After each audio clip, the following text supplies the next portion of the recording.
ਅੱਜ ਦੀਆਂ ਖਬਰਾਂ ਵੱਲ ਵੀ ਚਲੀਏ ਜਿਸ ਤਰ੍ਹਾਂ ਸਰੋਤਿਆਂ ਨੂੰ ਪਤਾ ਹੀ ਹੈ ਪਿਛਲੇ ਕੁਝ ਦਿਨਾਂ ਤੋਂ ਹੀ ਜਦੋਂ ਤੋਂ ਕੈਨੇਡਾ ਤੇ ਇੰਡੀਆ ਦੇ ਵਿੱਚ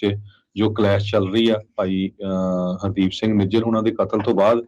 ਹਰ ਰੋਜ਼ ਦੁਨੀਆ ਦੀਆਂ ਸਭ ਤੋਂ ਜਿਹੜੀਆਂ ਵੱਡੀਆਂ ਅਖਬਾਰਾਂ ਜਾਂ ਟੀਵੀ ਚੈਨਲਸ ਹੈਗੇ ਆ ਹਰ ਰੋਜ਼ ਇੱਕ ਨਾ ਇੱਕ ਆਰਟੀਕਲ ਲਿਖ ਰਹੇ ਹੈਗੇ ਆ ਜੇ ਅੱਜ ਦੇ ਵੀ ਮੇਨ ਦੱਸਦੇ ਜਾਈਏ ਤੇ CNN ਨੇ ਕਿਹਾ ਕਿ 53 ਤੋਂ ਵੱਧ ਜਿਹੜੇ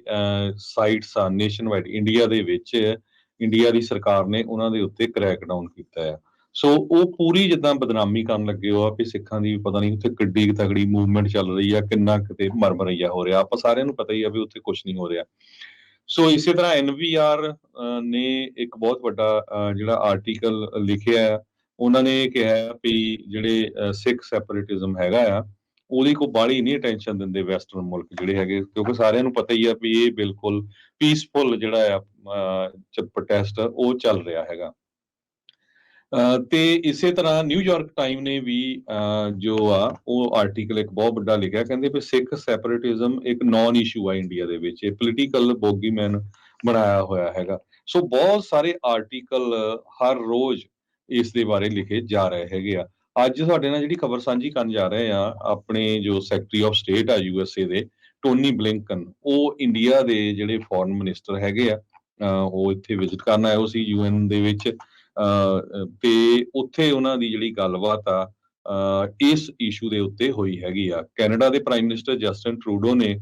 ਇਹ ਕਿਹਾ ਸੀ ਅਮਰੀਕਨ ਅਥਾਰਟੀਜ਼ ਨੂੰ ਕਿ ਤੁਹਾਨੂੰ ਜਿਹੜੀ ਹੈ ਇਹ ਗੱਲਬਾਤ ਇੰਡੀਆ ਵਾਲਿਆਂ ਦੇ ਨਾਲ ਕਰਨੀ ਚਾਹੀਦੀ ਹੈਗੀ ਆ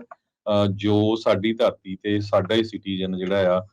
ਕਿਸੇ ਬਾਹਰਲੀ ਸਰਕਾਰ ਵੱਲੋਂ ਮਾਰਿਆ ਗਿਆ ਹੋਵੇ ਸੋ US ਦੇ ਆਫੀਸ਼ੀਅਲਸ ਨੇ ਕਨਫਰਮ ਕੀਤਾ ਹੈ ਵੀ ਟੋਨੀ ਬਲਿੰਕਨ ਹੋਣੀ ਇੰਡੀਆ ਦੇ ਫੋਰਨ ਮਿਨਿਸਟਰ ਜੈ ਸ਼ੰਕਰ ਸੁਬਰਾਮਨੀਅਮ ਦੇ ਨਾਲ ਕੱਲ ਮਿਲੇ ਹੈਗੇ ਆ ਤੇ ਉਹਨਾਂ ਨੇ ਇੰਡੀਅਨ ਮਿਨਿਸਟਰ ਨੂੰ ਇਹ ਕਿਹਾ ਵੀ ਸਾਡੇ ਨਾਲ ਕੋਆਪਰੇਟ ਕਰੋ ਕੈਨੇਡੀਅਨ ਇਨਵੈਸਟੀਗੇਸ਼ਨ ਦੇ ਨਾਲ ਕੋਆਪਰੇਟ ਕਰੋ ਤਾਂ ਕਿ ਇਸ ਇਸ਼ੂ ਨੂੰ ਸੁਲਝਾਇਆ ਜਾ ਸਕੇ ਪਰ ਜਦੋਂ ਮੀਟਿੰਗ ਹੋਈ ਉਹ ਤੋਂ ਬਾਅਦ ਦੋਨਾਂ ਨੇ ਇਸ ਇਸ਼ੂ ਦੇ ਉੱਤੇ ਕੋਈ ਗੱਲਬਾਤ ਨਹੀਂ ਕੀਤੀ ਹੈ ਬਿਲਕੁਲ ਸੋ ਕਈ ਚੀਜ਼ਾਂ ਜਿਹੜੀਆਂ ਉਹ ਵਾਪਰ ਰਹੀਆਂ ਕਿਉਂਕਿ UN ਦੇ ਦੌਰੇ ਨੂੰ ਜਿਹੜੇ ਜੈਸ਼ੰਕਰ ਉਹ ਪਹੁੰਚੇ ਆ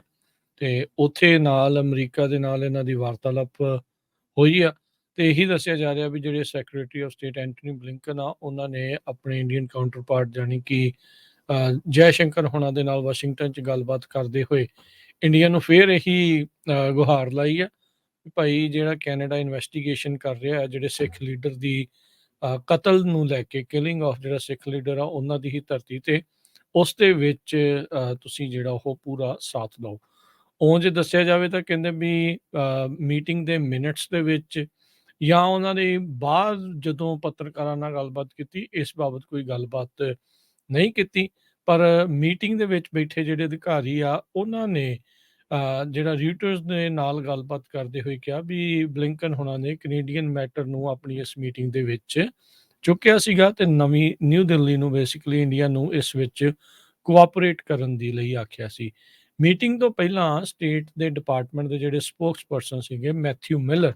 ਉਹਨਾਂ ਨੇ ਰਿਪੋਰਟਰਸ ਦੇ ਨਾਲ ਗੱਲਬਾਤ ਕਰਦੇ ਹੋਏ ਵਾਸ਼ਿੰਗਟਨ 'ਚ ਕਿਹਾ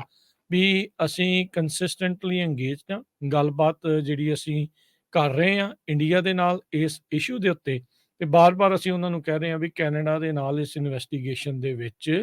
ਗੱਲਬਾਤ ਤੁਸੀਂ ਜਿਹੜਾ ਉਹ ਕਰੋ so Canadian prime minister Justin Trudeau ਨੇ ਕਿਹਾ ਸੀਗਾ ਵੀ ਉਹ ਐਕਸਪੈਕਟ ਕਰਦੇ ਆ ਐਂਟਨੀ ਬਲਿੰਕਨ ਨੂੰ ਵੀ ਆਪਣੀ ਇਸ ਮੀਟਿੰਗ ਦੇ ਵਿੱਚ ਇਸ ਨੂੰ ਉਠਾਉਣਗੇ ਤੇ ਜੋ ਅੰਦਰਲੇ ਹਵਾਲੇ ਆ ਰਹੇ ਆ ਹੁਣ ਉੱਥੇ ਇਹੀ ਲੱਗ ਰਿਹਾ ਵੀ ਐਂਟਨੀ ਬਲਿੰਕਨ ਨੇ ਹੁਣ ਸਿੱਧਾ ਫੋਰਨ ਮਿਨਿਸਟਰ ਜੈ ਸ਼ੰਕਰ ਨੂੰ ਵੀ ਇਸ ਬਾਬਤ ਗੱਲਬਾਤ ਕੀਤੀ ਆ ਕੈਨੇਡੀਅਨ ਸਿਟੀਜ਼ਨ ਦੀ ਕੈਨੇਡੀਅਨ ਸੋਇਲ ਦੇ ਉੱਤੇ ਜਿਹੜਾ ਕਤਲ ਕੀਤਾ ਗਿਆ ਆ ਉਸ ਨੂੰ ਲੈ ਕੇ ਕਿਉਂਕਿ ਜਿਹੜੀ ਫਾਈਵ ਆਈਜ਼ ਦੀ ਇੰਟੈਲੀਜੈਂਸ ਕੈਨੇਡਾ ਦੀ ਇੰਟੈਲੀਜੈਂਸ ਇਸੇ ਵਾਲੇ ਪਾਸੇ ਨੂੰ ਇਸ਼ਾਰਾ ਕਰ ਰਹੀ ਆ ਵੀ ਇੰਡੀਅਨ ਸਰਕਾਰ ਇਸ ਕਤਲ ਦੇ ਵਿੱਚ ਸ਼ਾਮਲ ਹੋ ਸਕਦੀ ਆ ਕੱਲ CBC ਨੇ ਇੱਕ ਹੋਰ ਇਸ ਦੇ ਬਾਬਤ ਇੱਕ ਨਵੀਂ ਰਿਪੋਰਟ ਕੀਤੀ ਵੀ ਉਸੇ ਹੀ ਗੁਰੂ ਘਰ ਦੇ ਇੱਕ ਹੋਰ ਸੇਵਾਦਾਰ ਦੇ ਉੱਤੇ ਵੀ ਨਿਸ਼ਾਨਾ ਜਿਹੜਾ ਉਹ ਸਾਧਿਆ ਜਾ ਸਕਦਾ ਆ ਆਈ ਥਿੰਕ ਉਹਨਾਂ ਦਾ ਨਾਮ ਵੀ ਲਿਆ ਸੀ ਸ਼ਾਇਦ ਮਨਪ੍ਰੀਤ ਉਹਨਾਂ ਦਾ ਨਾਮ ਦੱਸ ਰਹੇ ਸੀਗੇ ਮਨਪ੍ਰੀਤ ਤੂਰ ਕਰਕੇ ਕੁਛ ਤੇ ਉਹ ਉਹਨਾਂ ਦੇ ਉੱਤੇ ਵੀ ਜਿਹੜੇ ਕਹਿੰਦੇ ਆ ਵੀ ਨਿਸ਼ਾਨਾ ਜਿਹੜਾ ਉਹ ਹੋ ਸਕਦਾ ਸੋ ਇਹ ਇੱਕ ਨਵੀਂ ਚੀਜ਼ ਜਿਹੜੀ ਉਹ ਵਾਪਰ ਰਹੀ ਹੈ। ਨਾਮ ਹੋ ਸਕਦਾ ਮੈਂ ਗਲਤ ਲੈ ਲਿਆ ਹੋਵਾਂ, ਉਸ ਚੀਜ਼ ਦੇ ਲਈ ਮਾਫ਼ੀ। ਪਰ ਉਹਨਾਂ ਨੇ ਉਸੇ ਹੀ ਗੁਰੂ ਘਰ ਦੇ ਇੱਕ ਹੋਰ ਸੇਵਾਦਾਰ ਦਾ ਨਾਮ ਜਿਹੜਾ ਉਹਨਾਂ ਨੇ ਲਿਆ ਸੀ, ਸੀਬੀਸੀ ਨੇ, ਵੀ ਭਾਈ ਇਹਨਾਂ ਦੀ ਵੀ ਜਾਨ ਨੂੰ ਹੁਣ ਖਤਰਾ ਹੋ ਸਕਦਾ ਹੈ।